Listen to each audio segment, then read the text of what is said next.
हे दोस्तों, मैं Yashwant CI hub channel में आपका बहुत बहुत स्वागत करता हूं। दोस्तों आज हम यहां पर स्टार्ट करेंगे पाइथन 3 के ट्यूटोरियल को। और दोस्तों आज हम यहां पर सीखेंगे फंक्शंस के कंप्लीट थियोरेटिकल कॉन्सेप्ट्स को। तो यार अभी बिना टाइम को वेस्ट किए करते हैं अपने सेशन को स्टार्ट। और दोस्तों यहां पर समझते हैं सारे फंक्शंस के कॉन्सेप्ट को इस पाइथन 3 के साथ।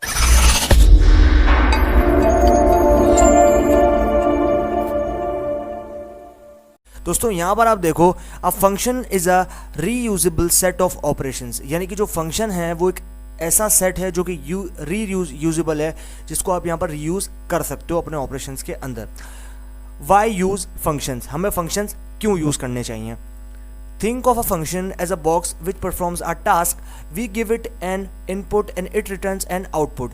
यानी कि सोचो कि फंक्शंस जो है वो एक तरह के बॉक्स हैं जो कि हमारी मदद करते हैं कुछ टास्क को परफॉर्म करने के लिए। और यहाँ पर हम उनके अंदर देते हैं कुछ इनपुट और वो जो है हमें रिटर्न करते हैं कुछ output. We don't need to write the set of instruction again for different input, we could just call the function again. यानी कि आप जो है यहाँ पर ज़रूरत नहीं है कि आप जो है एक सेट ऑफ इंस्ट्रक्शन जो है वो यहाँ पर लिखो डिफरेंट इनपुट देने के लिए, लेकिन यहाँ पर आप जो है उन फंक्शंस को कॉल कर सकते हो जब आप चाहते हो। Function are useful because they make the code concise and simple, the primary benefits of using function. अब यहाँ पर जो फंक्शंस हैं वो यूजफुल इसलिए भी हैं कि हम यहाँ पर जो है इनके थ्रू एक कंसाइज और सिंपल कोड को लिख सकते हैं। और यहाँ पर जो इसका प्राइमरी बेनिफिट है वो जो है वो आपके पास ये दो फैक्टर्स हैं, इनमें हम डिस्कस करते हैं। अब यह देख रहे हो रीयूजिबिलिटी, यानी कि एक चीज़ जो यूज़ हो चुकी है उसको बार बार यूज़ करना, उसको हम कहते हैं रीयूजिबिलिटी। अब function can be used over and over again, यानी कि जो फंक्शन है उसको आप बार बार जो है वो यूज़ कर सकते हो। You do not have to write redundant code. For example, a sum function could compute the sum of all the integer we provided it.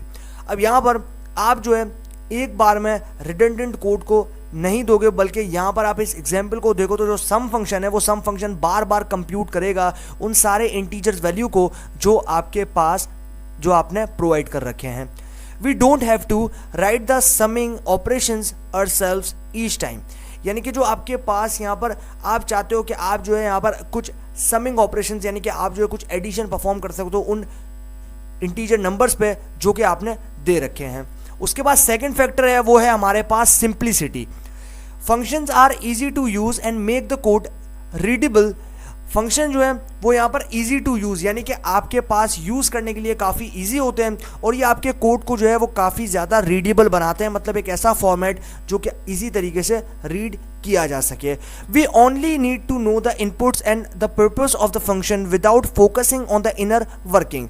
यानी कि आपके पास ये ज़रूरत है कि आप जो देखोगे या फिर जानोगे या फिर आपको पता है कि इनपुट जो है और उसका जो पर्पस है फंक्शन के अंदर वो ये है कि आप उसको विदाउट फोकसिंग कि उसकी इनर वर्किंग क्या है आप आगे बढ़ा देते हो। The abstraction allow us to focus more on gaining the output instead of figuring out how it was computed. अब जो आपके पास यहाँ पर एक्सप्रेशन है वो एब्स्ट्रैक्शन ये अलाउ करता है कि आप फोकस करो उसके ऊपर कि वो किस तरीके से आउटपुट दे रहा है, बजाय इसके कि आप यहाँ पर फिगर आउट करो कि वो किस तरीके से कंप्यूट हो रहा है। तो ये जो है ये हमारे पास इसका मेन कॉन्सेप्ट निकल के आता है कि हम फंक्शंस को क्यों यूज़ करते हैं। अब यहाँ पर आप ये जो डायग्राम है इसमें आप देखो कि आपके पास जो इनपुट है वो यहाँ पर ऑप्शनल है और आपके पास जो फंक्शन है वो आता है इनपुट और आउटपुट के बीच में। अब यहाँ पर जो आपके पास फंक्शन है उसमें होता है सेट ऑफ इंस्ट्रक्शन, यानी कि आपने उसके अंदर सेट ऑफ इंस्ट्रक्शन दिया है, यानी कि इंस्ट्रक्शन का सेट दिया है कि ये जो है ये सारे काम मुझे करके दे दो। तो ये जो है यहाँ पर आपने इनपुट दिया और वो इनपुट जो है वो एक सेट ऑफ इंस्ट्रक्शन की शक्ल में चला गया फंक्शन के पास और फिर फंक्शन जो है फाइनली देगा उसका आउटपुट जो कि होगा हमारे पास इसका रिजल्ट। तो ये जो है एक सिंपल सी डायग्राम है, यानी कि आपके पास एक इनपुट दिया फंक्शन के अंदर और फंक्शन के बाद उसका आ गया एक आउटपुट। तो ये हमारे पास हो गए कॉन्सेप्ट वाई यूज फंक्शंस के। उसके बाद यहाँ पर आ जाते हैं। अब यहाँ पर आप देखो कि हमारे पास इसकी एग्जाम्पल दे रखी है। सबसे पहले मैंने बनाया दो ऑब्जेक्ट num1 num2, इन दोनों में जो है मैंने स्टोर करवा दी दो अलग अलग इंटीजर वैल्यूज़ को। यहाँ पर आप देख रहे हो num1 जो है इसके अंदर मैंने स्टोर करवाया 10 को, num2 के अंदर स्टोर करवाया 40 को। उसके बाद मैंने दिया है इफ़ स्टेटमेंट। अब इफ़ स्टेटमेंट जो है यहाँ पर मैंने दे दिया और यहाँ पर मैंने दिया है if num1 is less than num2, यानी कि जो num1 यानी कि num1 में स्टोर है 10, num2 में स्टोर है 40। तो यहाँ पर मैंने इफ स्टेटमेंट में कंडीशन दी है कि num1 के अंदर स्टोर वैल्यू जो कि 10 है वो छोटी है num2 के अंदर स्टोर हुई हुई वैल्यू जो कि 40 है उसके। तो ये बिल्कुल करेक्ट यानी कि ट्रू कंडीशन है। अगर आउटपुट ट्रू है तो यहाँ पर मिनिमम इक्वल टू num1, ये जो है ये हमारे पास यहाँ पर आ गया। और यहाँ पर आप देख रहे हो कि हमारे पास ये जो मिनिमम वाला ऑब्जेक्ट है इसके अंदर मैंने स्टोर करवाया है हमारा पहला ऑब्जेक्ट जो कि है num1, और इसके अकॉर्डिंगली हमारा आउटपुट जो है वो निकल कर आएगा और स्टोर होगा मिनिमम वाले ऑब्जेक्ट में। अगर ये कंडीशन फॉल्स होती तो हम आते एल्स पे, और यहाँ पर आप देख रहे हो मिनिमम जो है वो हमने अब असाइन कर दिया है num2 को, यानी कि आप देख रहे हो ये जो आपके पास यहाँ पर num2 है वो असाइन किया है मिनिमम वेरिएबल को। उसके बाद हम सिंपली यहाँ पर प्रिंट कर देंगे मिनिमम को, तो हमारा रिजल्ट जो है वो यहाँ पर सामने निकल कर आ जाएगा। सिमिलरली अब ये जो नीचे एग्जाम्पल देखो तो इसमें भी जो है हमने num1 और num2 दो ऑब्जेक्ट हैं। num1 में हमने स्टोर करवाया 250 को, num2 में हमने स्टोर करवाया 120 को। उसके बाद आप यहाँ पर देख रहे हो मैंने कंडीशन दी है, यहाँ पर कंडीशन ये दी है कि num1 is less than num2, यानी कि num1 is less than num2। तो ये कंडीशन कंप्लीटली फॉल्स है क्योंकि num2 जो है वो num1 से लेस देन है, लेकिन num2 जो है वो num1 से लेस देन नहीं है। मतलब 250 जो है वो यहाँ पर छोटा नहीं है 120 से, बल्कि 120 जो है वो छोटा है 250 से। तो यहाँ पर ये जो हमारा रिजल्ट है वो यहाँ पर ये इस तरीके से आएगा कि आपके पास जो मिनिमम वैल्यू है, कि जो आपके पास ये ऑब्जेक्ट है जो कि आप यहाँ पर देख पा रहे हो, ये जो ऑब्जेक्ट है ये स्टोर होगा मिनिमम में। आप देख रहे हो num1 स्टोर हो गया मिनिमम में। उसके बाद अगर ये कंडीशन ट्रू होती, अदरवाइज ये ट्रू है नहीं, अगर ये ट्रू होती तो ये कंडीशन इवैल्यूएट हो जाती, लेकिन यहाँ पर अभी ये फॉल्स है तो हम आएंगे एल्स पे, और यहाँ पर हमने दे दी कंडीशन मिनिमम, उसके बाद असाइनमेंट ऑपरेटर, एंड देन उसके बाद हमने दे दिया यहाँ पर num2 जो कि हमारा सेकंड ऑब्जेक्ट है। और ये कंडीशन अगर वेरीफाई होती है तो हमारे पास जो है ये आउटपुट में आएगा मिनिमम। अब सिमिलरली हमारे पास थर्ड भी कंडीशन है, num1 एंड num2 दो सेम ऑब्जेक्ट, num1 में स्टोर करवाया 100 को, num2 में स्टोर करवाया 100 को। सिमिलरली अब यहाँ पर आप देखो हमने लिया है if num1 is less than num2, यानी कि जो num1 है वो लेस देन है num2, जैसा कि हो ही नहीं सकता क्योंकि ये दोनों इक्वल वैल्यूज हैं। तो ये जो है ये कंप्लीटली फॉल्स कंडीशन है। अगर ये फॉल्स है हम आएंगे एल्स पे, और यहाँ पर हमने दिया है मिनिमम इक्वल टू num2, यानी कि अब जो है हमारे पास कंडीशन ये जो सेकंड वाली है इवैल्यूएट होगी, क्योंकि यहाँ पर दोनों वैल्यूज जो हैं वो एक दूसरे के इक्वल है, ना एक दूसरे से बड़ी है और ना दूसरी पहले से बड़ी है। तो ये जो है हमारे पास यहाँ पर इसका आउटपुट आ जाएगा फाइनली। उसके बाद यहाँ पर आप देखो for every new pair of integers we need to write the if else statement again. अब हर एक नए इंटीजर के पेयर के लिए हमें ज़रूरत होगी कि हम लिखें यहाँ पर इफ एल्स स्टेटमेंट को दोबारा से। All this could become much simpler if we had a function to perform the steps necessary for calculating the minimum। अब यहाँ पर जो आपके पास जो सिंपलर फॉर्म है, मतलब फंक्शन की जो सिंपलर फॉर्म है वो आप यहाँ पर परफॉर्म करोगे उन स्टेप्स को लेकर जो कि नेसेसरी है कैलकुलेट करने के लिए आपकी मिनिमम वैल्यूज़ को। The good news is that Python already has the मिन फंक्शन। अब जो गुड न्यूज़ है कि अच्छी खबर यह है कि पाइथन जो है उसके अंदर आता है एक फंक्शन जो कि होता है मिन फंक्शन, यानी कि मिनिमम वैल्यू को फाइंड आउट करने का फंक्शन। अब यहाँ पर आप देख रहे हो मैंने एक ऑब्जेक्ट बनाया जिसका नाम मैंने दिया है मिनिमम, और इसमें जो है मैंने मिनिमम फंक्शन को जो है यानी कि मिन फंक्शन को जो है वो यूज़ किया, और यहाँ पर पैरेंथेसिस में मैंने जो है वैल्यूज़ दे दी 10 और 40। अब ये तो दो वैल्यूज़ हैं 10 और 40, तो ऑब्वियसली हमें पता है कि जो छोटी वैल्यू है, जो मिनिमम वैल्यू है वो 10, तो ये अभी हमें आउटपुट देगा और हम प्रिंट करेंगे जिस ऑब्जेक्ट में हमने इसको स्टोर करवाया उसका नाम जो कि है मिनिमम। उसके बाद हमें ये जो है ये 10 आउटपुट में प्रिंट करके देगा क्योंकि हमने यहाँ पर मिनिमम फंक्शन यूज़ किया है। सिमिलरली यहाँ पर आप देखो हमने यही काम किया है, सबसे पहले ऑब्जेक्ट बनाया जिसका नाम दिया मिनिमम, उसके बाद हमने मिनिमम फंक्शन जो है इसमें स्टोर करवा दिया, और यहाँ पर हमने पैरेंथेसिस में दी है टोटल 4 इंटीजर वैल्यूज़ 10, 100, 1 और 1000। It even works with multiple arguments, और इसके अंदर हमने ये बताया कि ये जो है मल्टीपल आर्ग्यूमेंट्स भी आप इसके अंदर देकर इससे काम ले सकते हो। अब सिंपली हमने ऑब्जेक्ट को प्रिंट किया जिसमें हमने इसको स्टोर करवाया था जो कि था मिनिमम, उसको जो है हम यहाँ पर प्रिंट करेंगे तो हमारे पास रिजल्ट निकल कर आ जाएगा कि इसमें से सबसे मिनिमम वैल्यू है 1। उसके बाद आता था है ये and with different data types, और यहाँ पर हम जो है डिफरेंट डेटा टाइप्स, पहले हमने इंटीजर लिया था अब हमने स्ट्रिंग्स लिए हैं। तो यहाँ पर आप देख रहे हो मिनिमम ऑब्जेक्ट हमारा, उसके बाद हमने इसमें स्टोर करवा दिया मिनिमम, और यहाँ पर हमने लिया स्ट्रिंग सुपरमैन और बैटमैन। अब यहाँ पर जो हम फाइनली हमारे ऑब्जेक्ट जो कि मिनिमम है उसको प्रिंट करेंगे तो हमारे पास इसका भी रिजल्ट निकल कर आ जाएगा। तो ये सिंपल सी चीज़ है हमारे फंक्शन में। अब जब हम इसको प्रैक्टिकली इम्प्लीमेंट करेंगे तो और अच्छी तरीके से आप लोगों को क्लियर हो जाएगा। तो ये होगा हमारे पास concept. Types of functions in Python. ये इंपॉर्टेंट चीज़ है कि हम यहाँ पर टाइप्स पढ़ेंगे फंक्शंस की पाइथन के अंदर।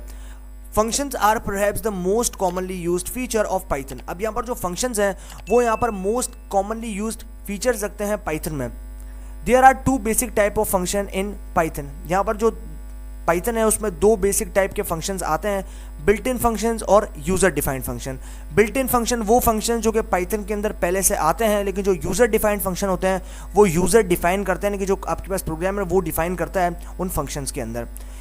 We have already seen some instances of built-in functions such as len, min and print. We will see more of these in future. अब हमने जो है ऑलरेडी यहाँ पर कुछ इंस्टेंसेस देखे हैं बिल्ट इन फंक्शंस के, जैसा कि आपके पास len यानी कि लेंथ फंक्शन है, min यानी कि मिनिमम फंक्शन है और print यानी कि प्रिंट फंक्शन है। ये हमने यहाँ पर देखे हैं, अभी फर्दर जो है हम फ्यूचर में और भी देखेंगे। The coolest feature however is that the language allow us to create our own functions that perform the task we require. अब जो इसका कूलेस्ट फीचर अब यह है कि आपके पास जो लैंग्वेज है वो आपको अलाउ करती है कि आप जो है यहाँ पर क्रिएट कर सकते हो अपने खुद के फंक्शंस को, अपने कुछ टास्क को डिफाइन करने के लिए। In the coming lessons we explore functions in detail after which we will be able to create and manipulate functions with ease. अब यहाँ पर हमारे जो आने वाले लेसन्स हैं, जो हमारे आने वाले सेशंस होंगे, उनमें जो है हम और एक्सप्लोर करेंगे हमारे फंक्शंस को डिटेल में, और हम जो है यहाँ पर क्रिएट करना सीखेंगे और मैनिपुलेट करना सीखेंगे फंक्शंस को आसान तरीके से। उसके बाद आते हैं components of a function. We have studied what functions are and why they are used. अब हम पढ़ेंगे यहाँ पर कि फंक्शंस जो है क्या हैं और हम उन्हें क्यों यूज़ करते हैं। But how do we actually make one, लेकिन हम जो है क्यों यहाँ पर एक्चुअली एक कोई जो है वो यहाँ पर लेते हैं। तो आप यहाँ पर देखो, in Python ah functions can be defined using the def keyword in the following format. अब जो आपके पास पाइथन है उस पाइथन में फंक्शन को डिफाइन करने के लिए हमारे पास डेफ नाम का कीवर्ड होता है जिससे हम फंक्शन को डिफाइन करते हैं। डेफ का मतलब है डिफाइन, जो कि फंक्शन को डिफाइन करता है। यहाँ पर आप देख रहे हो इस एग्जाम्पल में डेफ, सबसे पहले हम डिफाइन करेंगे हमारे फंक्शन को यानी कि डेफ कीवर्ड से, उसके बाद हम लेंगे अपने फंक्शन का नाम जो कि बिल्कुल डेफ के बाद आएगा, फंक्शन नेम, यानी कि यहाँ पर जो हम फंक्शन का नाम देंगे, उसके बाद हम पैरेंथेसिस में देंगे पैरामीटर्स जिसके अंदर हम देंगे अपनी इंफॉर्मेशन को। यहाँ पर आप देख रहे हो set of operations to be performed by the function. Parameters वो जो कि हमारे ऑपरेशंस होंगे जो कि परफॉर्म्ड होंगे हमारे फंक्शंस के द्वारा। The function name is simply the name we will use to identify the functions. अब जो आपके पास फंक्शन होते हैं वो फंक्शन एक सिंपल नाम होते हैं जो कि यूज़ किए जाते हैं आपके फंक्शन को आइडेंटिफाई करने के लिए। The parameters of a function are the inputs for that function. अब जो आपके पास पैरामीटर्स होते हैं फंक्शन के अंदर, इनपुट के अंदर, वो जो है आपके पास एक फंक्शंस की तरह रिएक्ट करेंगे। We can use these inputs within the function. Parameters are optional. अब यहाँ पर जो आपके पास आप यूज़ कर रहे हो अपने इनपुट्स को जो कि आप फंक्शंस के अंदर प्रोवाइड कर रहे हो और पैरामीटर्स के साथ, वो है optional. We will get to know about these later. अब यहाँ पर हम जो है इसके बारे में फर्दर जानेंगे। The body of the function contains the set of operations that the function will perform. This is always intended to the right. यानी कि जो आपके पास बॉडी होती है फंक्शन की वो कंटेन करती है सेट ऑफ ऑपरेशंस के ऊपर उन फंक्शन के जो कि आप परफॉर्म करने वाले हो, और यहाँ पर वो जो है वो हमेशा इंडेंटेड रहेगा आपके पास, क्योंकि इंडेंटेड रहने से उसमें कोई एरर नहीं आएगा। और यहाँ पर इंडेंटेशन जो है वो काफ़ी इंपॉर्टेंट होती है तब जब आप कोई लूप लगाओगे, जब आप कोई इफ स्टेटमेंट, एल्स स्टेटमेंट लगाओगे, या फिर आप जब आप कोई फंक्शंस को लगाओगे, तो इंडेंटेशन काफ़ी ज़्यादा इंपॉर्टेंट होती है। उसके बाद implementation. Let start by making a plain function that prints 4 lines of text. अब यहाँ पर हम जो है स्टार्ट करेंगे प्लेन फंक्शन को प्रिंट करके जो कि 4 लाइनों का हमें टेक्स्ट के अंदर प्रेजेंट है। It won't have any parameters, we will name it my underscore print underscore function. अब यहाँ पर हम जो है उसका नाम देंगे जो कि होगा my underscore print underscore function. We can call the function in our code using its name along with empty parenthesis. अब यहाँ पर हम जो है उनको कॉल करेंगे उनके फंक्शन के साथ जो कि हमारे कोड के अंदर, और यहाँ पर उसके साथ उसके नाम को यूज़ करके लाएंगे। यहाँ पर आप देख रहे हो हमारे पास एग्जाम्पल, सबसे पहले हमने डेफ कीवर्ड से डिफाइन किया, उसके बाद हमने दिया है यहाँ पर सेकंड नंबर पे हमारे फंक्शन का नाम जो कि है my underscore print underscore function. उसके बाद हमने यहाँ पर अभी फंक्शन को डिफाइन नहीं किया, क्योंकि यहाँ पर आप देख रहे हो हमने फंक्शन को डिफाइन तो किया है बेसिकली, लेकिन अभी फंक्शन के अंदर पैरामीटर नहीं दिया। तो हमने सिर्फ फंक्शन को डेफ कीवर्ड के साथ डिफाइन कर दिया, लेकिन फंक्शन के अंदर हमें क्या ऑपरेशंस करवाने हैं वो पैरामीटर्स हमने यहाँ पर नहीं देने के, सेट ऑफ इंस्ट्रक्शंस हमने अभी नहीं दी। अब मैं देख रहा हूँ पैरेंथेसिस जो है वो यहाँ पर खाली है। अब देख रहे हो नो पैरामीटर्स, यहाँ पर जो पैरेंथेसिस है फंक्शन के नाम के बाद उसमें आएंगे हमारे पास पैरामीटर्स जो कि अभी हमने नहीं दिए। उसके बाद हम प्रिंट करेंगे यहाँ पर दिस इज अ फंक्शन, ये जो है हम यहाँ पर प्रिंट फंक्शन पास करके इनको प्रिंट करेंगे और हमारा फंक्शन जो है वो यहाँ पर हो जाएगा एंड। उसके बाद calling the function in the program multiple times, अब हम जो है यहाँ पर अपने फंक्शन को कॉल करेंगे हमारे प्रोग्राम के अंदर मल्टीपल टाइम्स, यानी कि एक से ज़्यादा बार। यहाँ पर आप देख रहे हो फंक्शन को कॉल करने के लिए हम देंगे फंक्शन का नाम जो कि है my underscore print underscore function. उसके बाद हम देंगे पैरेंथेसिस। इस तरीके से हम अपने फंक्शंस को 1 बाय 1 कॉल करवा सकते हैं एक से ज़्यादा बार। तो ये हमारे पास हो गए भाई कॉन्सेप्ट यहाँ पर इम्प्लीमेंटेशन के फंक्शन के अंदर। उसके बाद आता है function parameters. Parameters are crucial part of the function structure. Parameter जो है वो काफ़ी क्रूशल पार्ट होता है हमारे फंक्शन के स्ट्रक्चर का। They are the means of passing data to the function. This data can be used by the function to perform a meaningful task.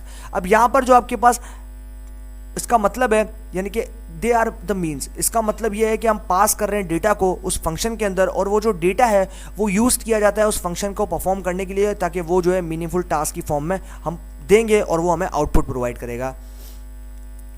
We creating a function we must define the number of parameters and their names. अब यहाँ पर हम जो है वो create कर रहे हैं फंक्शन को, और यहाँ पर हम जो है वो डिफाइन करेंगे नंबर ऑफ पैरामीटर्स जो कि हमारे फंक्शन के नाम के बाद आएंगे पैरेंथेसिस में और उनके नाम के साथ। These names are only relevant to the function and won't affect variable names elsewhere in the code. अब यहाँ पर जो नाम होंगे वो आपके पास रेलिवेंट होंगे उस फंक्शन से, और वो जो है वो अफेक्ट करेंगे उन वेरिएबल्स के नाम को जो कि आप एल्सवेयर कोड के अंदर प्रोवाइड कर रहे हो। Parameters are enclosed in parenthesis and separated by commas. अब यहाँ पर जो पैरामीटर्स होते हैं वो एनक्लोज्ड होते हैं पैरेंथेसिस के अंदर और सेपरेटेड होते हैं कोमा से, यानी कि कॉमा के से जो है वो सेपरेटेड होते हैं एक दूसरे से। एग्जाम्पल आपके सामने जो है वो नीचे आ गई है। आप यहाँ पर देख रहे हो डेफ, यानी कि हमने सबसे पहले डिफाइन किया, उसके बाद हम लेंगे यहाँ पर अपने फंक्शन का नाम जिसका नाम हमने दिया है मिनिमम। उसके बाद हमने यहाँ पर दिया है पैरेंथेसिस, और पैरेंथेसिस में हमने 2 पैरामीटर्स दिए हैं, फर्स्ट और सेकंड, यानी कि फर्स्ट कॉमा सेकंड। तो सेपरेटेड बाय कॉमा जो कि हम पढ़ चुके हैं कि हमने इसको सेपरेटेड किया 2 अलग अलग पैरामीटर्स को with the help of comma. उसके बाद हमने लिया है इफ स्टेटमेंट। तो यहाँ पर आप देख रहे हो इफ स्टेटमेंट, उसके बाद हमने दे दी हमारी कंडीशन जो कि है फर्स्ट लेस देन सेकंड, यानी कि फर्स्ट लेस देन सेकंड ये हमारी कंडीशन है। इसके अकॉर्डिंगली हमारे पास ट्रू या फिर फॉल्स इवेल्युएट हो जाएगा। यहाँ पर आप देख रहे हो प्रिंट फर्स्ट, अब हम फर्स्ट को प्रिंट करेंगे अगर कंडीशन ट्रू होगी, यानी कि हमारे पास जो फर्स्ट है। अब क्योंकि हमने यहाँ पर आप देख रहे हो कि 2 ऑब्जेक्ट के अंदर, कि जैसे फर्स्ट के अंदर हमने स्टोर करवाया 1000 को, सेकंड में हमने स्टोर करवाया 2000 को, ऐसी हमने कोई भी सिचुएशन यहाँ पर नहीं देखी। हमने डायरेक्टली बस सिर्फ इनके पैरामीटर्स को, यानी कि इनके नाम को जो कि वेरिएबल के नाम है, इनको हमने जो है कभी जो है वो यूज़ नहीं किया किसी भी वैल्यू को स्टोर करवाने की, बस हमने डायरेक्टली जो इनके नाम यहाँ पर दे दिए हैं। उसके बाद हमने प्रिंट फंक्शन यूज़ किया और यहाँ पर हमने फर्स्ट को पास कर दिया। अब अकॉर्डिंग टू कंडीशन हमारे पास जो भी आउटपुट आएगा, मतलब हमारे पास ट्रू इवेल्यूएट होगा, फॉल्स इवेल्यूएट होगा। अगर ट्रू होगा तो फर्स्ट प्रिंट हो जाएगा, अगर फॉल्स इवेल्यूएट होगा तो हम आएंगे एल्स पे और यहाँ पर कर देंगे सेकेंड को प्रिंट।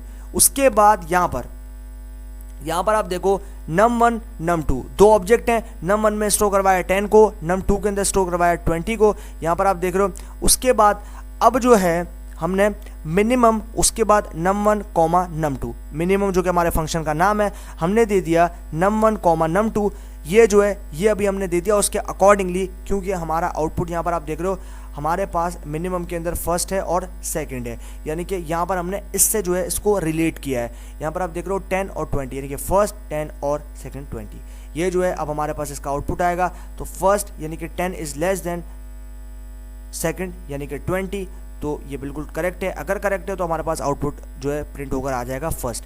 तो ये हमारे पास हो गए फंक्शंस के पैरामीटर्स जो कि हमने फंक्शन के नाम के बाद देने हैं। The written statement. So far we have only defined functions that print something. अब यहाँ पर हम जो है डिफाइन करेंगे हमारे फंक्शंस को इसके अंदर, यानी कि जो हमारे पास कुछ भी हम जो है वो प्रिंट करेंगे हमारे फंक्शन को डिफाइन करने के लिए। They don't return anything back to us, और ये जो है ये हमें रिटर्न नहीं करेगा कुछ भी हमारे पास। But if we have think back functions return values all the time, just take len for example। अब यहाँ पर हम जो है सोचें, ज़रा पीछे जाएं, सोचें कि भाई हमारे पास जो फंक्शन है वो यहाँ पर रिटर्न करेगा कुछ वैल्यूज़ को ऑल द टाइम, तो यहाँ पर हम लेंगे सिर्फ len फंक्शन को। For example it returns N integer which is the length of the data structure. अब यहाँ पर जो len है, ये len फंक्शन बेसिकली आपके पास जो ऑब्जेक्ट होता है, उस ऑब्जेक्ट में स्टोर डेटा है, उसकी लेंथ बताता है कि उसमें कितने नंबर ऑफ कैरेक्टर्स प्रेजेंट हैं। To return something from a function we must use the return keyword. अब यहाँ पर हम जो है अगर रिटर्न को यूज़ करें तो हमारे पास कुछ रिटर्न करेगा हमारा फंक्शन, और वो जो है वो यहाँ पर रिटर्न करेगा with the help of return keyword. हम करवा सकते हैं इसको। Keep in mind that once the return statement is executed the compiler ends the function. एक बात आपको अपने दिमाग में रखनी है कि एक बार आपने जो है रिटर्न स्टेटमेंट को एग्जीक्यूट कर दिया तो जो आपका कंपाइलर है वो अपने फंक्शन को एंड कर देगा, यानी कि बंद कर देगा। Any remaining lines of code after the return statement will not be executed। उसके बाद जो रिमेनिंग लाइंस ऑफ कोड है जो कि आपका बाकी रह गया है उस रिटर्न स्टेटमेंट में, वो जो है वो एग्जीक्यूट नहीं होगा। ये हमारे पास जो है कॉन्सेप्ट है यहाँ पर द रिटर्न स्टेटमेंट का। अब यहाँ पर आप इस एग्जांपल को भी देखो, यहाँ पर हमने सबसे पहले लिया है डेफ कीवर्ड, यानी कि डिफाइन कर दिया। उसके बाद हम लेंगे हमारे फंक्शन का नाम जो कि है मिनिमम। उसके बाद हम लेंगे यहाँ पर पैरेंथेसिस को, और पैरेंथेसिस के अंदर हम दे देंगे हमारे पैरामीटर्स को जो कि है फर्स्ट और सेकेंड। उसके बाद हम लेंगे इफ स्टेटमेंट। तो यहाँ पर आप देख रहे हो इफ, उसके बाद हमने दिया first is less than second, ये हमारी कंडीशन हो गई। उसके बाद हम रिटर्न करेंगे किसको, फर्स्ट को, यानी कि रिटर्न फर्स्ट, उसके बाद रिटर्न सेकंड। तो ये हमारे जो यहाँ पर पैरामीटर्स हैं फर्स्ट और सेकंड, इनको रिटर्न कर देगा। उसके बाद आप देख रहे हो सेम हमने ऑब्जेक्ट बनाया num1 num2, num1 में स्टोर किया 10 को, num2 में स्टोर किया 20 को।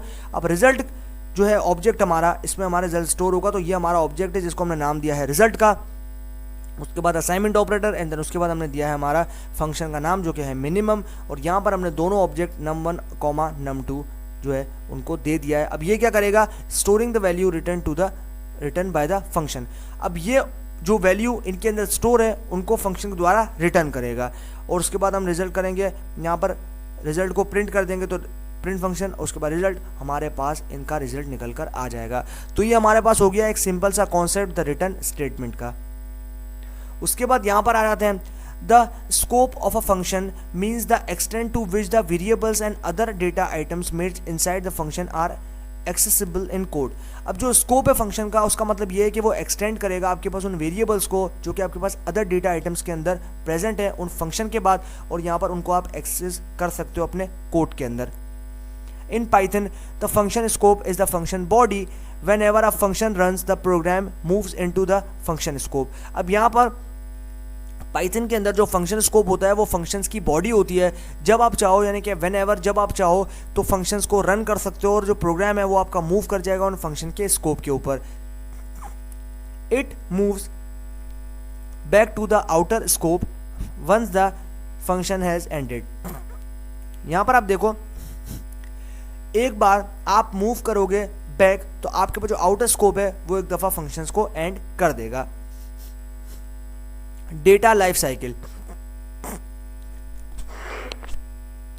In Python, data created inside the function can not be used from the outside. अब जो आपके पास पाइथन है उसमें डेटा जो है वो क्रिएट होता है फंक्शन के अंदर, यानी कि इनसाइड द फंक्शन, और यहाँ पर उसको जो है हम यूज नहीं कर सकते outside the function unless it is being return from the function. तब तक जब तक वो रिटर्न नहीं हुआ जाता हमारे पास फंक्शन से, यानी कि रिटर्न कीवर्ड से हम उसको रिटर्न नहीं कर देते। Variables in a function are isolated from the rest of the program. When the function ends, they are released from memory and cannot be recovered। अब यहाँ पर आप देखो वेरिएबल जो है हमारे फंक्शंस के वो आइसोलेटेड होते हैं, और यहाँ पर जो है वो रेस्ट ऑफ द प्रोग्राम यानी कि प्रोग्राम के अंदर होते हैं, और यहाँ पर उसके बाद when function ends they are released from memory and cannot be recovered। और जब आपका फंक्शन एंड हो जाता है तो वो जो है वो रिलीज़ नहीं होते हमारी मेमोरी से, यानी कि वो जो है वो रिलीज कर दिए जाते हैं हमारी मेमोरी से, और वो जो है रिकवर्ड नहीं हो सकते। तो ये जो है हमारे पास हो गया कॉन्सेप्ट डेटा लाइफ साइकिल का। उसके बाद यहाँ पर आप देखो, मैंने जो है डिफाइन किया है डेफ कीवर्ड से, उसके बाद मैंने अपने फंक्शन का नाम दे दिया जो कि है फंक। उसके बाद मैंने अभी कोई भी पैरामीटर आप देख रहे हो जो पैरेंथेसिस उसमें नहीं दिया, और यहाँ पर मैंने एक ऑब्जेक्ट बनाया नेम और इसमें स्टोर करवा दिया स्टार को।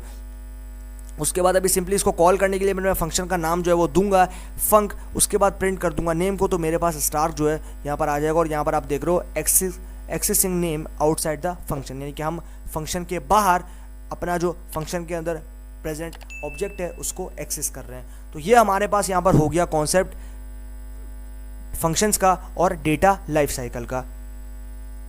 अब हमारे पास यहाँ पर आ जाते हैं, as we can see the name variable doesn't exist in the outer scope and Python let us know, यानी कि जैसा कि हम देख रहे हैं कि हमारे पास जो वेरिएबल का नाम है वो एग्जिस्ट नहीं करता आउटर स्कोप पे, और पाइथन जो है वो हमें यहाँ पर बता देता है।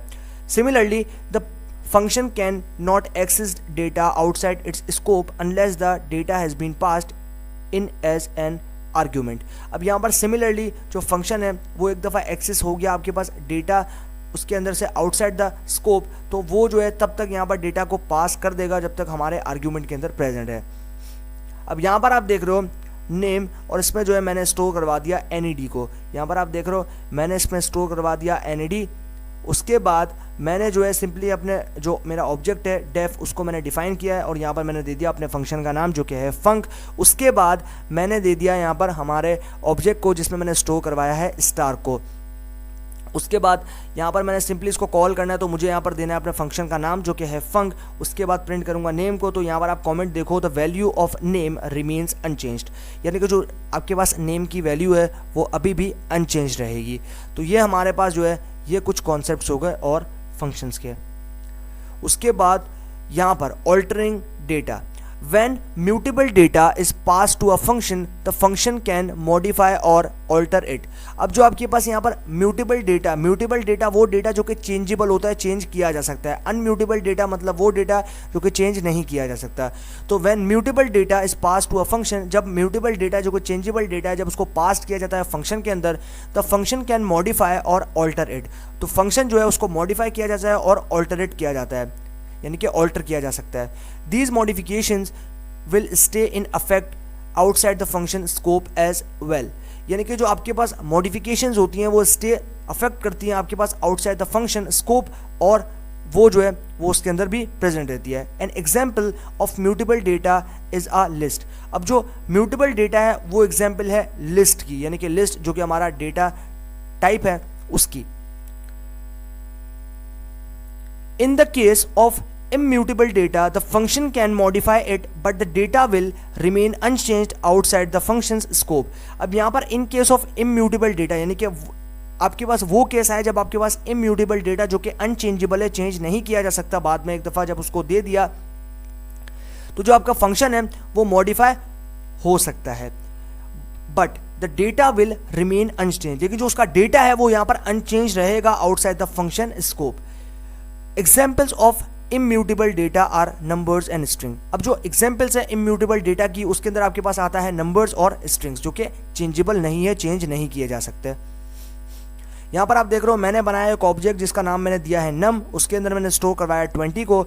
उसके बाद मैंने जो है वो यहाँ पर डिफाइन किया है एक फंक्शन को, यहाँ पर आप देख रहे हो फंक्शन का नाम है मल्टीप्लाई अंडरस्कोर बाय अंडरस्कोर 10। उसके बाद मैंने एक पैरामीटर दे दिया इसके अंदर जो कि है n, यानी कि नंबर ऑफ मतलब सो ऑन नंबर, जैसे कि आपके पास बहुत सारे नंबर्स होते हैं तो हम उसको नंबर से डिफाइन करते हैं कि नंबर ऑफ सो ऑन।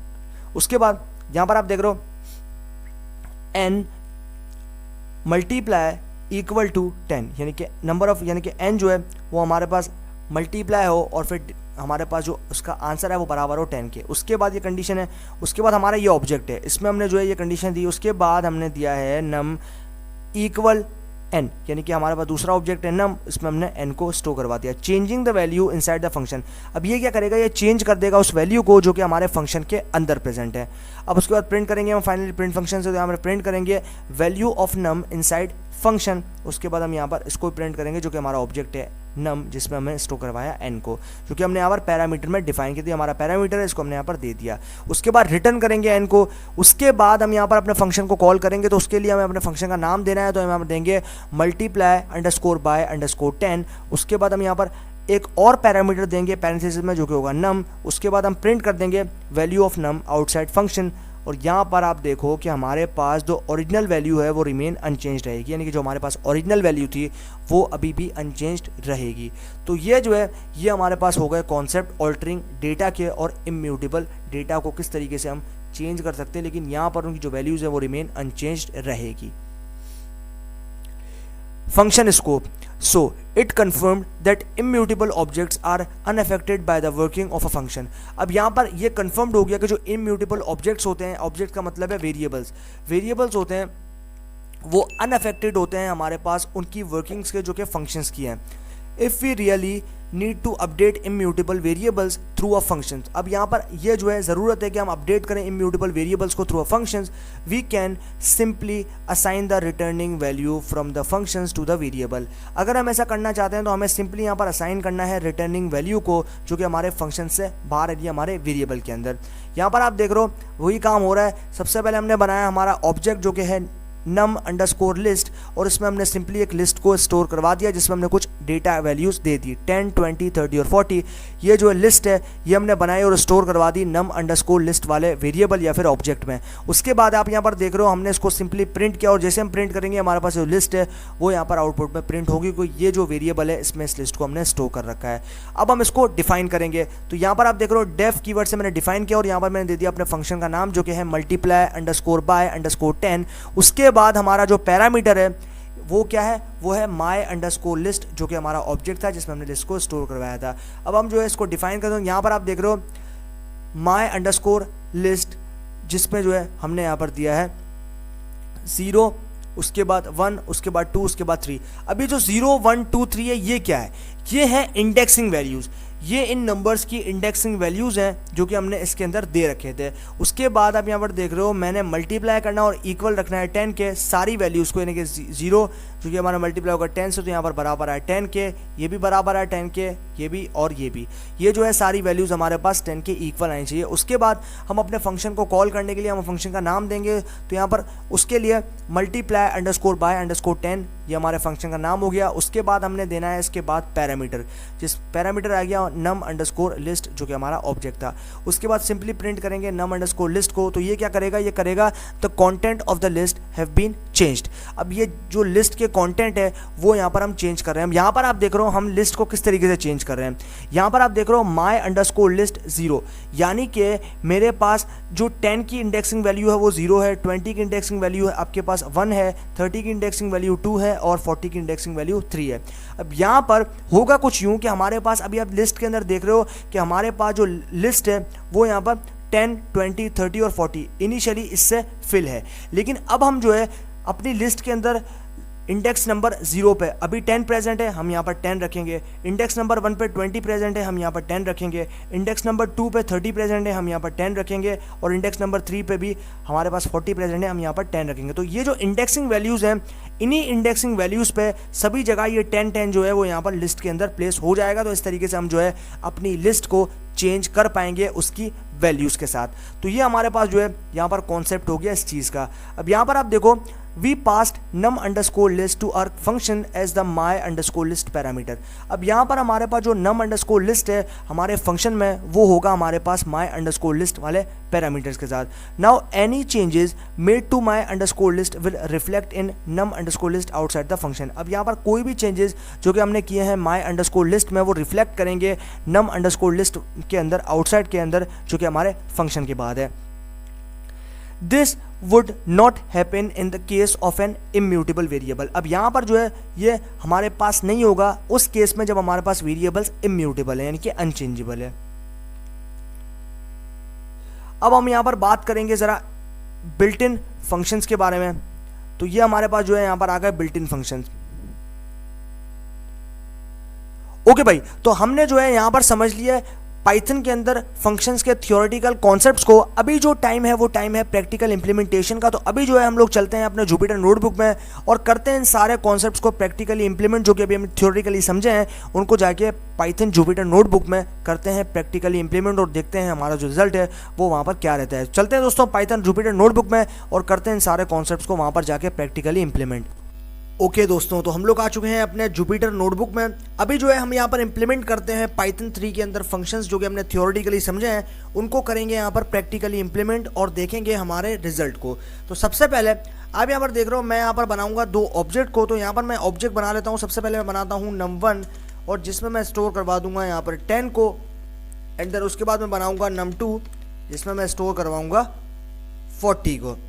उसके बाद सिंपली हमें प्रेस करना है एंटर और उसके बाद हमें देना है if statement, and if statement के बाद मुझे यहाँ पर देनी है कंडीशन। तो यहाँ पर मैं दूंगा पैरेंथेसिस में कंडीशन, यहाँ पर मैं दे देता हूँ num1 is less than num2। उसके बाद मुझे देना है यहाँ पर कोलन, एंड देन उसके बाद मुझे जो है वो आ जाना है नीचे। अब यहाँ पर जो है मैं एक ऑब्जेक्ट बनाऊंगा जो कि होगा मेरे पास मिनिमम। तो यहाँ पर मैं देता हूँ मिनिमम, उसके बाद इसमें जो है मैं स्टोर करवाता हूँ num1 को। अभी जो है सिंपली मैं यहाँ पर आ जाऊँगा एल्स पे, यहाँ पर मैं दूंगा एल्स को, यहाँ पर मैं देता हूँ एल्स। उसके बाद मुझे प्रेस करना है एंटर, एंड देन यहाँ पर मुझे देना है मिनिमम ऑब्जेक्ट को, यहाँ पर मैं देता हूँ मिनिमम, एंड देन उसके बाद मुझे सिंपली क्या करना है, मुझे जो है यहाँ पर इसमें स्टोर करवाना है num2 को। तो यहाँ पर मैंने इफ़ के अंदर मिनिमम दिया ऑब्जेक्ट और उसमें मैंने स्टोर करवाया num1 को, एल्स में मैंने मिनिमम दिया और उसमें स्टोर करवा दिया num2 को। अब जो है मैं फाइनली प्रिंट फंक्शन यूज़ करूंगा। तो यहाँ पर मैं दूंगा प्रिंट, उसके बाद मैं यहाँ पर यूज़ करूंगा मिनिमम को, यहाँ पर दे दिया मिनिमम। अब करते हैं हम शिफ्ट प्लस एंटर। ओके भाई, तो यहाँ पर हमने जैसे शिफ्ट प्लस एंटर किया, आप यहाँ पर देख रहे हो हमारे पास वैल्यू निकल के आई 10, जो कि आप देख रहे हो मिनिमम वैल्यू जो कि num1 थी, यानी कि जो पहली कंडीशन है जो कि हमने इफ़ में दी थी वो यहाँ पर आ गई हमारे पास निकल के ट्रू। और अगर ट्रू आई तो हमने यहाँ पर आप देख रहे हो 10 जो है वो आउटपुट में प्रिंट करके देख लिया। तो ये हमारी जो है यहाँ पर सिंपली हो गई पहली कंडीशन, और इस तरीके से जो है हमने यहाँ पर मिनिमम वैल्यू को देख लिया with the help of if और एल्स स्टेटमेंट। अब जो है हम यहाँ पर फर्दर चलेंगे आगे और कुछ और चीज़ों को जो है यहाँ पर हम समझेंगे।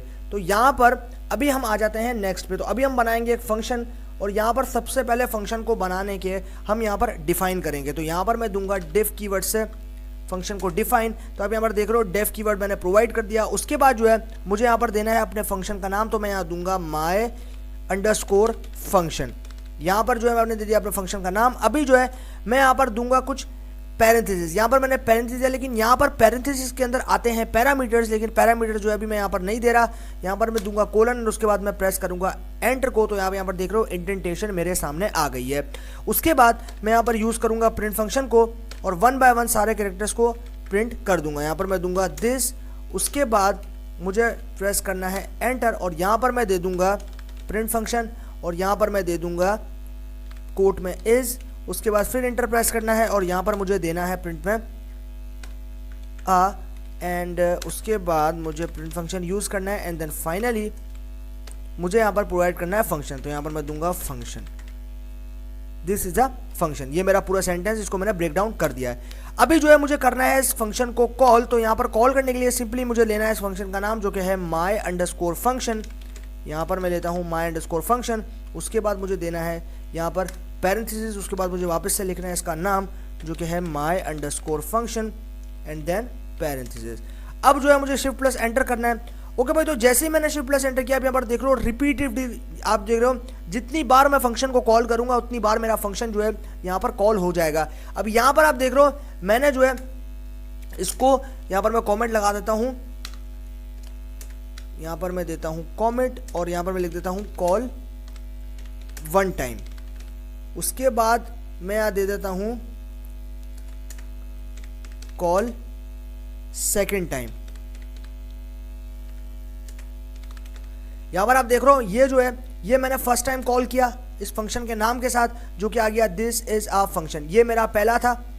अब जो है मैंने दूसरा बार जो है इसको कॉल किया है तो मेरे फंक्शन के नाम के साथ जो कि है दिस इज आ फंक्शन, यहाँ पर जो है ये भी मेरे पास निकल के आ गया। तो जितनी बार मैं कॉल करूंगा उतनी बार जो मेरा फंक्शन है वो यहाँ पर मेरे साथ आता रहेगा।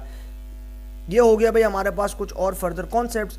अभी जो है हम यहाँ पर कुछ और चीज़ों को सीखेंगे। तो यहाँ पर जो है अभी मैं स्ट्रिंग के साथ काम करना सिखाऊंगा। तो सबसे पहले हम यहाँ पर आ जाते हैं स्क्रॉल डाउन करके नीचे। यहाँ पर हम डिफाइन करेंगे हमारे फंक्शन को। मैं यहाँ से इसको मूव करता हूँ। हम यहाँ पर डिफाइन करेंगे हमारे फंक्शन को। यहाँ पर मैं देता हूँ मिनिमम, ये मेरा फंक्शन हो गया मिनिमम। उसके बाद मैं यहाँ पर लूँगा पैरामीटर्स को, तो यहाँ पर मैं पहला पैरामीटर दूंगा फर्स्ट, उसके बाद सेकंड पैरामीटर दूंगा मैं सेकंड। ओके, अब जो है मैंने पैरामीटर दे दिया, अब मुझे देना है यहाँ पर कोलन, और मैं यहाँ पर देता हूँ कोलन, एंड देन मुझे उसके बाद यहाँ पर करना है इफ़ स्टेटमेंट। यहाँ पर मैं देता हूँ इफ़, उसके बाद देनी है condition if first is less than second, ये मैंने दे दी यहाँ पर कंडीशन। अब जो है मुझे यहाँ पर लेना है कोलन, एंड देन उसके बाद मुझे आना है एल्स पे, तो यहाँ पर मैं दे दूंगा अब एल्स, यहाँ पर देता हूँ प्रिंट, और यहाँ पर प्रिंट फंक्शन में दे दूंगा फर्स्ट को, यहाँ पर मैं देता हूँ फर्स्ट। ओके, उसके बाद मुझे यहाँ पर जो है वो आना है एल्स पे, यहाँ पर मैं प्रेस करता हूँ एल्स, एंड देन उसके बाद प्रिंट करना है सेकंड को, यहाँ पर मैं देता हूँ सेकंड।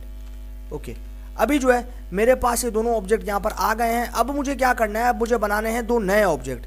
तो यहाँ पर जो है मैं बनाता हूँ num1 जिसमें मैं स्टोर करवाऊंगा 10 को, उसके बाद बनाऊंगा num2 जिसमें मैं स्टोर करवाऊंगा 20 को।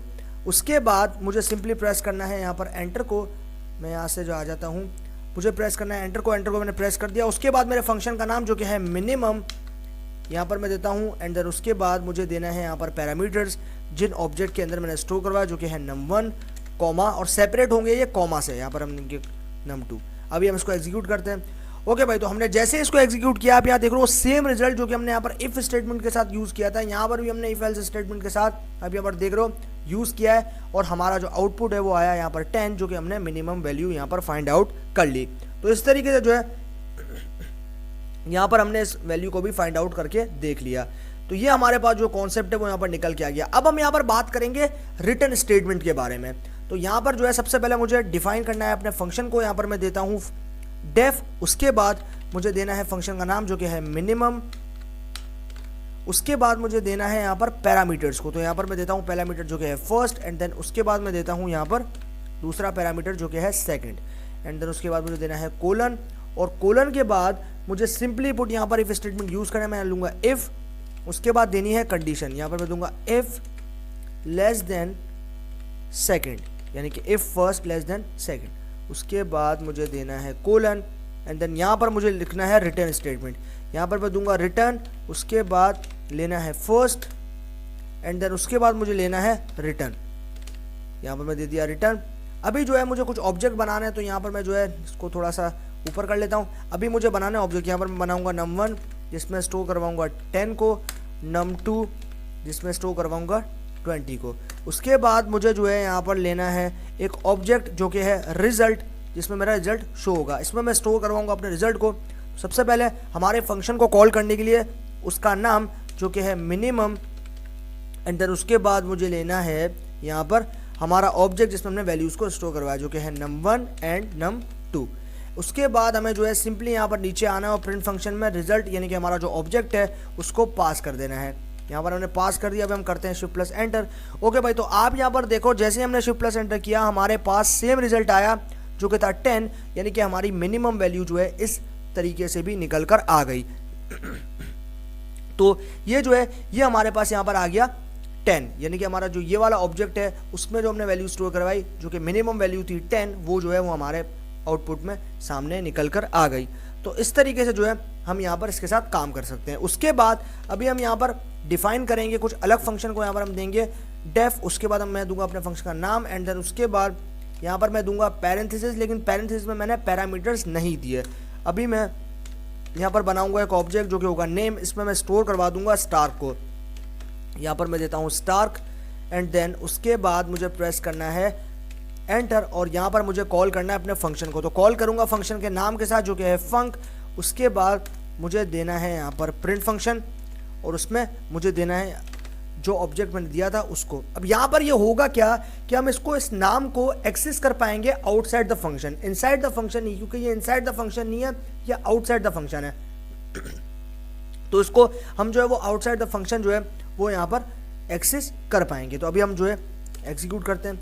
तो यहाँ पर हमने जैसे एग्जीक्यूट किया आप यहाँ पर देख रहे हो कि हमारे पास जो है वो आ गया एक एरर, क्योंकि ये जो है वो यहाँ पर अनडिफाइंड है, ये डिफाइंड नहीं था।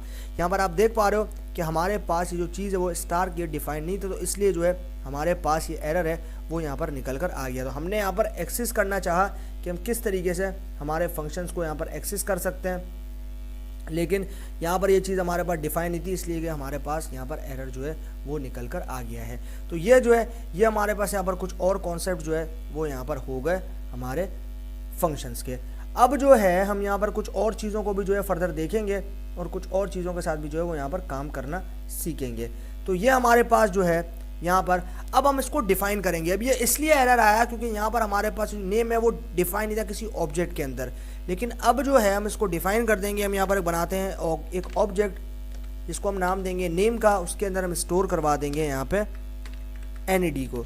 यहाँ पर हम दे दिया NED। उसके बाद मुझे यहाँ पर डिफाइन करना है डिफ, और यहाँ पर मैं दूंगा अपने फंक्शन का नाम जो कि है फंक। उसके बाद मुझे लेना है कोलन एंड देन यहाँ पर मैं नेम को डिफाइन करूँगा स्टार्क।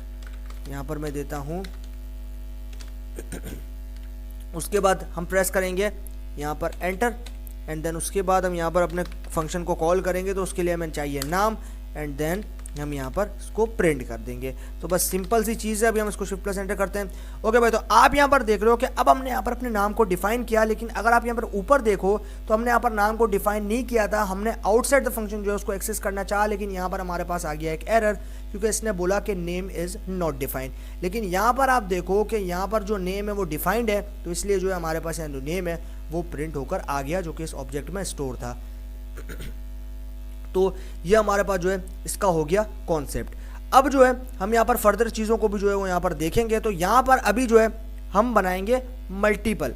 तो अभी जो है हम यहाँ पर बनाएंगे एक ऑब्जेक्ट जो कि होगा नम, और इसमें जो है हम यहाँ पर स्टोर करवा देंगे 20 को। उसके बाद मुझे यहाँ पर सिंपली डिफाइन करना है और यहाँ पर देना है अपने फंक्शन का नाम। तो यहाँ पर मैं दूंगा my underscore multiple underscore function. उसके बाद हम यहाँ पर दे देंगे पैरामीटर जो कि होगा n। उसके बाद हम यहाँ पर इसको देंगे, तो यहाँ पर हम देंगे n। उसके बाद हमें देना है एस्ट्रिक और यहाँ पर हम देंगे 10 को। उसके बाद हम सेकंड कंडीशन देंगे, हम देंगे नम एंड देन उसके बाद हमें देना है यहाँ पे इक्वल साइन एंड देन उसके बाद हमें देना है इसमें स्टोर करवाना n। अब ये क्या करेगा, ये चेंज कर देगा फंक्शन के अंदर ही उस वैल्यू को जो कि n के अंदर स्टोर थी। यहाँ पर जो है अभी हमारे पास ये काम जो है वो कंप्लीट हो गया। अब जो है हम यहाँ पर प्रिंट करेंगे, तो हम यहाँ पर देंगे प्रिंट। उसके बाद हम यहाँ पर दे देंगे value of num inside function. Okay, value of num inside function. उसके बाद हमें लेना है यहाँ पर कॉमा एंड देन नम। उसके बाद हमें जो है रिटर्न कीवर्ड यूज़ करना है, तो हम यहाँ देंगे रिटर्न। यहाँ पर मैं इसको ऊपर कर देता हूँ, तो हम यहाँ देंगे रिटर्न। उसके बाद मुझे देना है n, तो अब ये n को रिटर्न करेगा। उसके बाद हमें अपने फंक्शन का नाम देना है जो कि है my underscore multiple underscore function. ये मेरे फंक्शन का नाम है। उसके बाद मुझे देना है यहाँ पर इसमें नम को, क्योंकि मेरा ऑब्जेक्ट है। अभी जो है मैं यहाँ पर प्रिंट कर दूंगा सिंपली प्रिंट फंक्शन यूज़ करके। यहाँ पर मैं दूंगा value of num outside function, और यहाँ पर मैं करूँगा comma and then num. Okay, अब जो है हमने यहाँ पर क्या किया, हमने यहाँ पर ओरिजिनल वैल्यू को जो कि अनचेंज है उसको हमने यहाँ पर लिया है, और यहाँ पर आप देख रहे हो कि जो ओरिजिनल वैल्यू है वो रिमेन्स अनचेंज्ड हमारे पास रहेगी। अब हम इसको करते हैं एग्जीक्यूट।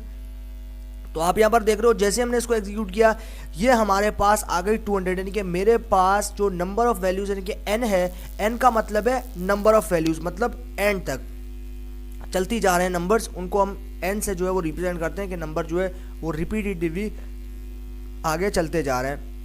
तो आप देख रहे हो value of num inside function 200, value of num outside function 20, यानी कि फंक्शन के अंदर जो है यहाँ पर नम की वैल्यू क्या थी 200, लेकिन फंक्शन के बाहर इसकी वैल्यू थी 20। तो ये हमारे पास जो है यहाँ पर कॉन्सेप्ट होगा ऑल्टरिंग डेटा के, कि हम किस तरीके से डेटा को ऑल्टर कर सकते हैं। अब जो है हमारे पास यहाँ पर आएगी फाइनल चीज़ जो कि होगी हमारे पास नम अंडरस्कोर लिस्ट। ये मेरा ऑब्जेक्ट होगा, इसके अंदर जो है मैं स्टोर करवाऊंगा एक लिस्ट को। यहाँ पर मैं लिस्ट में दूंगा 10, 20, 30 एंड 40। ये मेरे पास एक लिस्ट है जो कि मैंने स्टोर करवा दी। अब मैं इसको प्रिंट करूंगा तो मेरे पास ये लिस्ट जो है वो प्रिंट हो जाएगी। यहाँ पर मैं दूंगा num अंडरस्कोर लिस्ट। तो आप यहाँ पर देख रहे हो लिस्ट जो है वो मेरे पास आउटपुट में प्रिंट होकर आ गई। अब जो है मुझे करना क्या है, मुझे यहाँ पर फंक्शन के अंदर इसको डिफाइन करना। तो यहाँ पर मैं दूंगा my अंडरस्कोर फंक्शन, यहाँ पर दूंगा my अंडरस्कोर फंक्शन, और यहाँ पर मैं दे दूंगा हमारी लिस्ट का नाम जो कि है my अंडरस्कोर लिस्ट। ये हमारा पैरामीटर है। उसके बाद हम यहाँ देंगे कोलन, और उसके बाद हम यहाँ पर अपनी लिस्ट का नाम जो कि है my अंडरस्कोर लिस्ट इसमें देंगे, और यहाँ पर हम देंगे इंडेक्सिंग वैल्यू 0 से लेकर आपके पास जहाँ तक नंबर है वहाँ तक, मतलब 3 तक है। टोटल 4 नंबर्स हैं तो 0 से इंडेक्सिंग स्टार्ट होती है और ये जाएगी 3 तक। तो यहाँ पर हम देंगे एस्ट्रिक यानी कि मल्टीप्लाई इक्वल टू 10। सिमिलरली मुझे यहाँ पर जो है इसी को कॉपी करना है, यहाँ से मैं कॉपी करता हूँ, उनकी इंडेक्सिंग वैल्यू को चेंज कर दूंगा। तो यहाँ पर जो है मैं लेता हूँ, उसके बाद हमें प्रेस करना है एंटर, यहाँ पर भी दे दें और यहाँ पर भी दे देंगे। बस यहाँ पर हम जो है इसकी वैल्यू चेंज कर देंगे। यहाँ पर हम कर देंगे 1, यहाँ पर हम कर देंगे 2 एंड यहाँ पर हम कर देंगे 3। ओके, तो ये सारी चीज़ें हमारे पास एकदम सेम रहेंगी। अब जो है मुझे यहाँ पर अपना फंक्शन जो कि है my अंडरस्कोर फंक्शन, ये जो है मुझे यहाँ पर लेना है, और यहाँ पर मैं दे दूंगा स्कोर, मेरा जो ऑब्जेक्ट है जिसमें मैंने लिस्ट को स्टोर करवाया जो कि है num लिस्ट। उसके बाद यहाँ पर जो है मैं इसको दे दूंगा। तो यहाँ पर मैं जो है एक ऑब्जेक्ट बना लेता हूँ, यहाँ पर मैं दूंगा my अंडरस्कोर लिस्ट। ओके, उसके बाद हम यहाँ पर देंगे प्रिंट फंक्शन को, यहाँ पर हम देंगे प्रिंट फंक्शन एंड देन उसके बाद हमें अपनी लिस्ट जो कि है my अंडरस्कोर लिस्ट इसको दे देना है। Shift plus enter. ओके भाई, तो जैसे हमने यहाँ पर शिफ्ट प्लस एंटर किया, आप यहाँ पर देख रहे हो हमारे पास जो रिजल्ट है वो यहाँ पर नहीं है, क्योंकि यहाँ पर हमने जो है यहाँ पर वैल्यू डिफाइन नहीं की। तो यहाँ पर हमें देना है num लिस्ट, यहाँ पर हम देते हैं यहाँ पर मैंने दे दिया my लिस्ट। उसके बाद मुझे जो है वो यहाँ पर लेना है num लिस्ट को। तो यहाँ पर मैं लूँगा num लिस्ट और यहाँ पर भी मुझे देना है num लिस्ट। यहाँ पर मैं देता हूँ num। अब हम करते हैं ओके। तो अब हमने यहाँ पर शिफ्ट प्लस एंटर किया और यहाँ पर आप देख रहे हो हमारे पास आउटपुट आ गया 100, 200, 300 एंड 400। तो ये जो है ये इंडेक्सिंग वैल्यू थी, यानी कि पहले इनिशियली हमारे पास जो लिस्ट थी उसमें 0 पे जो है वो प्रेजेंट था 10, 1 पे प्रेजेंट था 20, 2 पे प्रेजेंट था 30 और 3 पे प्रेजेंट था 40। यानी कि 10 की इंडेक्सिंग वैल्यू 0 है, 20 की इंडेक्सिंग वैल्यू 1 है, 30 की इंडेक्सिंग वैल्यू 2 है, 40 की इंडेक्सिंग वैल्यू 3 है। अब यहाँ पर इनिशियली इसी जगह पे आप देख रहे हो 0 पे यानी कि 0 इंडेक्सिंग पे 100, 1 पे 200, 2 पे 300 और 3 पे 400 आपके पास यहाँ पर प्रेजेंट है। तो ये भाई हमारे पास जो है यहाँ पर हो गए प्रैक्टिकल कॉन्सेप्ट्स, और हमने जो है यहाँ पर इनको प्रैक्टिकली जो फंक्शंस हैं उनको इम्प्लीमेंट किया पाइथन जुपिटर नोटबुक में, और ये सारे जो कॉन्सेप्ट्स हैं वो हमने थ्योरेटिकली के साथ साथ प्रैक्टिकली भी कंप्लीट कर लिए। तो भाई फाइनली इसी बात के साथ हमारा जो सेशन है वो हो चुका है एंड। बाकी सीखते हैं आगे आने वाले पाइथन 3 के ट्यूटोरियल्स में। तो तब तक के लिए गुड बाय।